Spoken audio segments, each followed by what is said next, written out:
امام زمانہ کے بعد ان کے نمائندے اور نمائندے کے بعد آج غیبت کبریٰ میں ولی امر مسلمین آیت اللہ خامنائی امام زمانہ کے نمائندے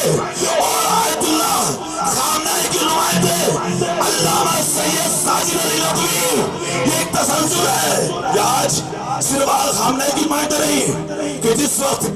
امام خمینی رحمت اللہ علیہ کا انتقال ہوا تھا اس وقت قائد شہید نمائندہ اور قائد شہید کی شہادت کے بعد امام رحمت اللہ علیہ نے اس مرد مجاہد کو اپنا نمائندہ بنایا اور ان کے جانے کے بعد رہبر معظم نے اس ولایت کے سلسلے کو باقی رکھا۔ یعنی یہ تسلسل ہے، انبیاء کا تسلسل ہے، جو پہلی ولایت کو نہیں مانتا وہ آخری کو نہیں مانتا، اور جو آخری کو نہیں مانتا